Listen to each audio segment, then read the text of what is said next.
Yo, next up, we got, I said that horribly. Next up, we got rappers who abandon their friends. You know, sometimes friends need abandoning. Sometimes they do. Sometimes they do. Sometimes you just, okay, this is the way I look at it in life. And this is a fact. There's some people that are anchors, and there's some people that are boats. Boats are going to float. And anchors are just going to sink and just sit there and not do anything. Now, what happens when anchors hang out with boats? They don't go nowhere. If an anchor's sitting on a boat and with a boat all the time, it's not going to go nowhere. Sure, the boat can lift up the anchor and hold the anchor for a bit, but that adds an extra, like, a lot of weight to a boat.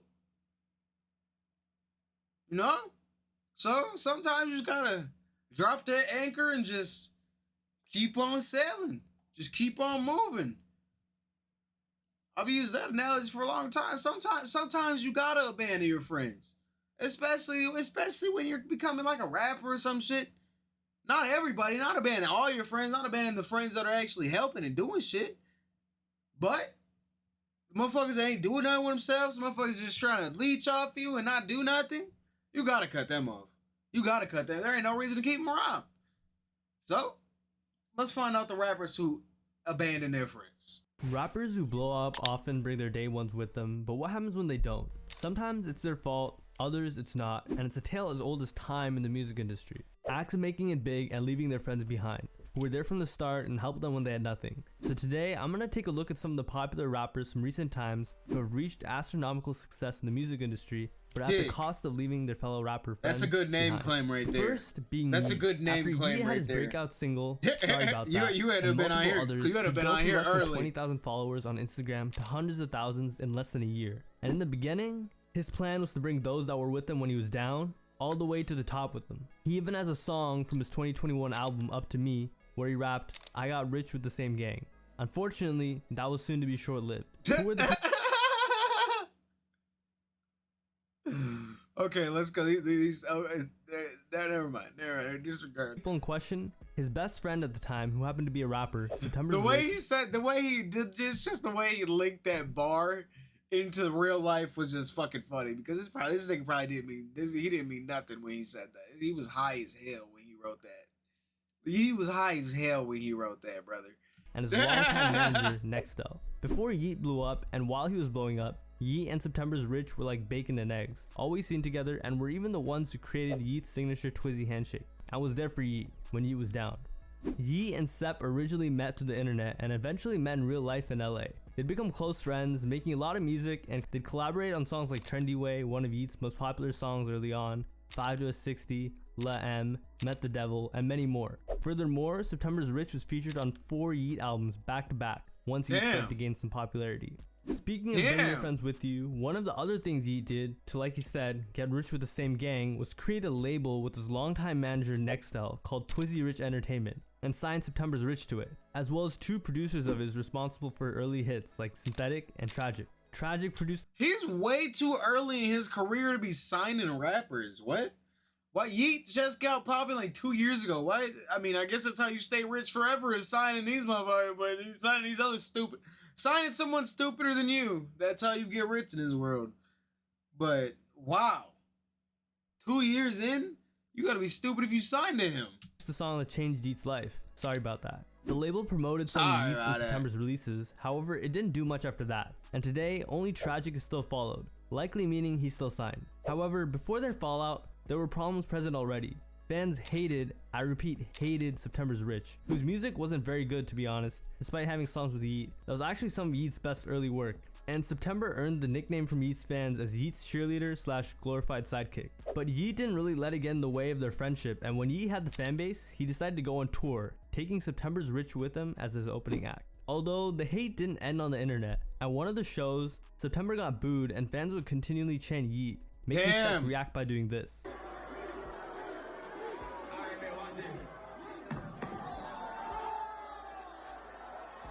Yeah, no one cares that you did that either, because no one's trying to hear you. That's the thing about openers. Unless you're like no one when you go to like a rapper specific show, if you go to a festival it's all right. But if you go to a rapper specific show and they bring out some random ass dude like September's Only that I'm not trying to listen to, we just gonna chant for what we want the whole time. We're not trying to listen to your 45-minute set, brother. Go on get. It's the truth. Their friendship remains strong. I've heard some horrible music as openers. Like I can't name a single good opener that I've heard, to be honest. Slowly began to distance himself from September, no longer featuring him on albums. But they still seem to be good friends. In September of 2022, Yeat bought September a $20,000 chain for his birthday. Damn. However, in 2023, they started being seen less and less with each other, and eventually even unfollowed each other in the middle of the year, confirming they had fallen out. Yeat also unfollowed his manager of 5 years, as well as the label page they had started together, Twizzy Rich. In 2023, Nextel took to Instagram to share Yeat's betrayal of both him and Yeat's former best friend, September's Rich, by saying, "How you let your artist be so unstable financially and mentally after using him as a sidekick so you look less suburban on stage." He then said Yeat's new manager was Zach Bia, and Nextel said he didn't want to be associated with Yeat any longer. He'd also post a cryptic message to Yeat's Twizzy Rich Entertainment label page on Instagram, stating, "When high turns to buy." However, in Yeat's defense, September's Rich clearly wasn't a squeaky clean guy. He was a well-known scammer, rapping about scamming fans on Instagram and for features, and even had some pretty serious allegations from multiple women about him. Nextel put the blame on Yeat for September's So maybe it's for the best he didn't get no clout. It sounds like he didn't need no clout. It sounds like he's good where he's at. Down low, cause he don't need nothing if he's over there doing all that. What? Pretty ironic. It sounds like where he's supposed to be. But in reality, September was just like that. He's not in jail yet, actually. So and I don't know what he did. Juice, so which he admitted he had a problem with. The way he made really that sound crazy. Nextel, who was with Yeat when he was nothing and helped him reach the place he wanted. So did Yeat abandon his day ones? Was it justified? I'll leave this one up to you guys. I wouldn't say so. His manager, maybe, but who knows what really happened behind the scenes, because Yeat hasn't really spoken on this. The next rapper who abandoned his day one, allegedly, is Destroy Lonely. After signing to Opium, Playboi Carti's label in December of 2020, and later Interscope under Carti, he had a meteoric rise in popularity through that cosign. But before he was signed to Carti, had billboards promoting his album, and millions of monthly listeners, Destroy Lonely had a best friend, who he was close collaborators with, and helped him since they were young. Here's a video of them in a mall from a YouTube video, being called Ray Shrummer before the fame. And his friend's name was Nezis. Lone and Nezis go back to when they were kids. Nezis had just moved to where Lonely was living, and they had met at a cookout. They throw a cookout, and I happened to pull up. I didn't even know Nezis at the time. I just pull up. The next day, on the first day of school, Lonely was there, and after school, they saw each other at the bus lane. I'm finna go home, go where bus you ride, because I knew where the buses go. It turned out he rode the bus, they go to the neighborhood right across the street from me. So he lives right across the street from me. After that, they went to Nezis' house. That day, I go home, I go to his house. And a few days later, they started making music. When Lone went to Nezis' house, he saw... When I pull up, he got studio equipment and everything. Lonely was already attempting to make music and be a musician. But I didn't have a laptop, I didn't have nothing. Yeah. He's got all that. But Nezis had a real studio set up at his house, both for himself and his older brother, Big Smoke Chapo, who was also a rapper. So Nezis and his friends... He was making a song with his friends. I'm like, let me rap. And at first, they didn't believe him, saying... Like, you don't rap. He was like... I'm like, bro, I rap, bro. Yeah. Like, Then they made a song. yeah, we made a song, and it was probably like the hardest song made like back then, you know what I'm saying? And from there... It don't sound like they was like, that's not like, what? Sometimes you just outgrow people, man. That's just what it sounds like. That's what it sounds like in some of these occasions so far. Sometimes you just outgrow people. Sometimes you just outgrow people, dog. Sometimes it's just not, you just ain't friends no more. That's how it is. I don't know. Yeah. Ever since then, me and him was locked in. It's not seeming like they got no beef or like they ditched him or nothing like that so far. He spent every day at Nezis' house after school since he moved, saying, Nezis had a studio that was perfect for what I was trying to do. So I ended up walking to his house every day to record and make music with them, showing gratitude as well, saying, they both took me in and messed with me heavily, and I appreciate them for that. Lonely was also a part of Nezis' older brother's group, Addicted to Money, aka ATM. Looking at old releases of Lone's, they were released through Addicted to Money, and Lonely even has an EP called Addicted to Money. Using Nez's connections, Lone was also able to collaborate with other well-known rappers in Atlanta, like Slime Cito and Flu Honchos. Lonely and Nez's Slime Cito's fire. Slime Cito got some bangers. Songs, at least 50 Slime that Cito are got out, some bangers. and even have a collab EP called Destroy Nez's. That tape actually got them expelled. We got What? kicked out of school about a music video on that project. What? We dropped the music video. Y'all has The principal seen that. We ain't never go to that school again. That's crazy how you get expelled for some shit you're not even doing at school. Like, I heard about there was I can't remember who or what it was, but there was another story I heard just like that. Wait, no, it was Myas. Myas. They what's it called? The Myas and whatever dude's name is, the little boy, the little kid, the little 6-year-old or however old he is. They said they're gonna kick him out of school if he didn't stop coming on streams. That's so crazy. Like, how can they have that much effect over your outside of school life? That's ridiculous to me. That is ridiculous to me. They were always seen together, constantly hanging out, and were best friends for a long time. Until Lonely was signed to Opium, Cardi's label. When he first got signed, he was still showing love, and it looked like they were good friends, saying, That's my dog too, I ain't gonna lie. How did you meet Neezus? How'd y'all, what's the That's story my on you and brother. Neezus? I ain't gonna lie.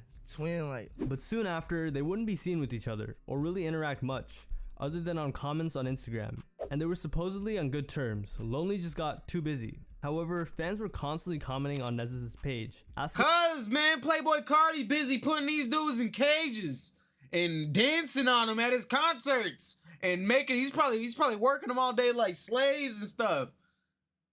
Man, they ain't got time for people no more. Once you join Opium, you down there in the basement making music all day, and if Cardi don't immediately orgasm when he hears it, he breaks the laptop over your head.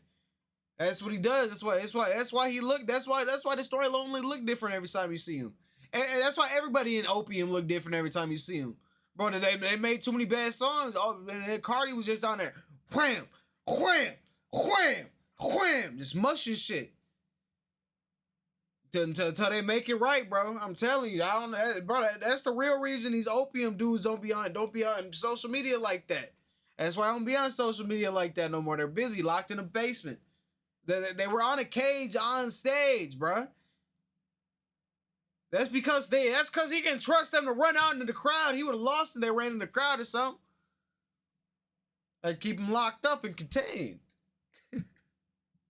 about Destroy Lonely, and it was starting to get annoying. So in the middle of 2023, Nez's made some comments to express his thoughts on the situation with Lonely, that he wanted respect, and clearing up why he hasn't been seen with Lone, saying, Respect. Y'all want me in the shadow of this one guy who ain't seen or spoke to me in 3 years. I'm a real person, not just some guy's old friend from back then. This came as a shock to most fans. Either they didn't know they hadn't seen each other in person, or that they weren't really friends anymore. I honestly thought they were still cool with each other, but just stopped making music together. And Nez's music has improved quite a bit, and I recommend you check it out. So, did Destroy Lonely abandon him?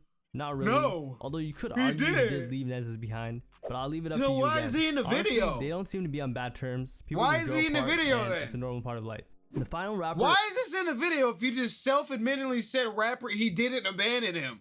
What the that was just a waste of time. Of this video is Lil Peep, and before I start, I want to give a disclaimer. Since Lil Peep is dead, this isn't to disrespect him or anything. In 2017, Peep was really starting to take off and was seeing enormous growth. He was being touted as an innovator who had brought genres together and pioneered a new sound. However, prior to his massive success, Peep had a collaborator and a group who helped him birth the sound equally, if not more. Lil Tracy and Gothboy Clique. Lil Tracy and Lil Peep had almost 30 songs during the end of their run, and during their time working together, definitely left their mark. Lil Peep met Lil Tracy in the beginning of 2016, and before that, Peep was a fan, giving Tracy a shout out on one of his songs. The very first day they met, they made one of their biggest songs together, White Tea, and Peep messaged Tracy on Twitter, telling him they would change the world.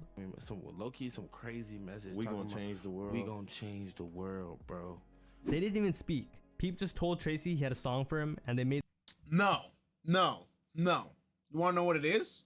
You wanna know why this happened? It's because Lil Peep is objectively good. Like, he's good. He makes good music. If you hear it, even if you don't like it at first, but you hear it enough times, it's catchy. You like the music. Lil Tracy is dog shit. Lil Tracy has maybe one good song, and I don't even know the name of it. I don't even know what it is. There's like one good I can name. I don't even know what it's called. I don't even know if it's real. I don't know if I just made this up. Lil Tracy's ass, though. That is a fact.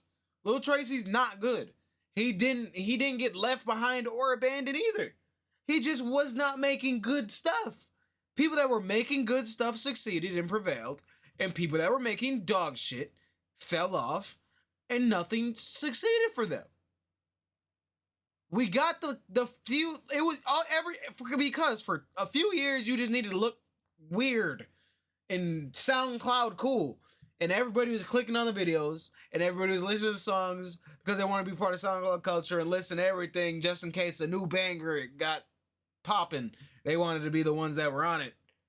But in reality, if you go back and even listen to the XXXTentacion members, a bunch of the members only tapes, most of the music without X on it is pretty much most of the music without X, everything other than X on those albums is absolutely abhorrent dog shit. It's not good at all. Like, it's just not good. I've done it a few times, and every time that I listen to it, I'm just like, how was this good at the time? This is not good at all. Like, this is objectively bad. Everything about this is bad. Like, Kid Boo, shit like that. Like, how were people actually? I don't even know. Let me know what y'all think about that topic. Made the song, YT. It quickly hit 1 million views, and that single they recorded that day led to an EP, Castles, and pretty soon they'd become inseparable. Peep's mom even recalls Peep telling her he was with Tracy every time she called, and Tracy said making music together was like drinking water. They released a slew of singles and another project, Castles 2, as well. Pretty soon, Lil Peep was signed, and that's when tensions would arise. Tracy wasn't as popular as Lil Peep, and it was partly because he was getting shunned from the blogs and media. No, it's because he wasn't as good as Lil Peep. He wasn't getting, no. Accept the facts, brother. Accept the facts sometimes. Sometimes you just have to take the cold hard truth. He was not as good. He's not as good. He's not as good. He wasn't. He was not as fucking good. The reason why X and Ski rose together, because they were equally matched. Everybody that was around them at the time, where the fuck are they? Nowhere, because they fucking suck. Who were giving Peep the credit for the so-called emo revival. In a Pitchfork review of Peep and Tracy's song White Wine, the editor gave Tracy a whopping one line for It's actually a very passionate topic of mine. In 2017, Peep was really starting to take off and was seeing enormous growth. That Even led to though the their plug? songs together were doing numbers, the attention was going to Peep. Tracy didn't want to be Peep's sidekick or in his shadow. He wanted to be himself. Here's where Tracy really felt left behind though. They used to kick Tracy out of Peep's apartment, especially Peep's manager. I think it was his team. The team. It was yeah. the team. You can tell from the way he talked about Tracy with disdain in the Lil Peep documentary. On top of that, Lil Peep was relocated to London by his management, isolating him, keeping him away from Tracy and his other friends. At first, Tracy defended him, saying, The GBC morale to have Lil Peep gone in London. When did he? Oh, Well, he it's the just left first day, today. so we don't know. First day, We yeah. have to find out, right? but eventually it got too much. Tracy said, You go to Berlin, you go in Germany, you go to space. Mm. Every show is sold out, Yeah. and you're performing songs that you have with your friends, but no one is there. Mm. they were all in LA. We're all back Yeah. in LA, beating, Like, damn, I wish I was in Germany. counting up quarters and seeing the. Fans would tweet at Tracy, Where were you? Are you gonna be at the show? Yeah. How? Like, it's like, no, we can't. without any clue, he wouldn't be there, of course. So Tracy felt like he was left behind and didn't want to be a sidekick. Peep's management / label tried to sign him at one point. They came to me too, Oh. and I was just like, nah, I would be clown. He'd be a shadow. I would be supporting Sidekick. role in a movie. However, he would be a clown. He could never be a sidekick, according to him. One of the main issues he had with Peep was he claimed Peep never Well, you should have made some money at least, because where the fuck are you now? used his voice to remedy the awkwardness of the situation. He never tried to like clear the subject. Like he didn't use his voice. He just, You know what I'm saying? You call us your brothers. whatever you call it, blog, post a, and they only talk emo revival. They talking about, oh, Little Peep is bringing back blah blah blah blah blah, and they post a song of me and him, but they only talking about him. Like, bro, you have to say something.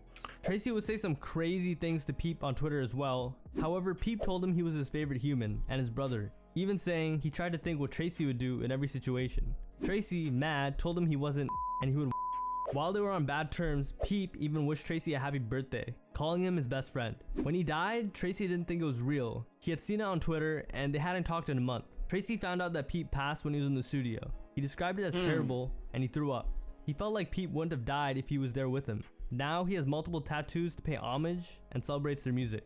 So Lil Peep didn't really abandon Tracy in my opinion. They were just separated. Yeah, through they egos and just outgrew industry. each other. However, many fans while Peep was alive did think so. That's it for this video. They just outgrew each other, dog. They weren't. That's what happened with all of these, is what it seemed like. I don't think anybody abandoned anybody. Clickbait. But none of them got abandoned. They all just, sometimes people just separate. Sometimes shit just happens, you know? Sometimes you're just not friends anymore. But, let me know what y'all think about it. Let me know what y'all think about it. Am I wrong? Am I wrong? Am I wrong?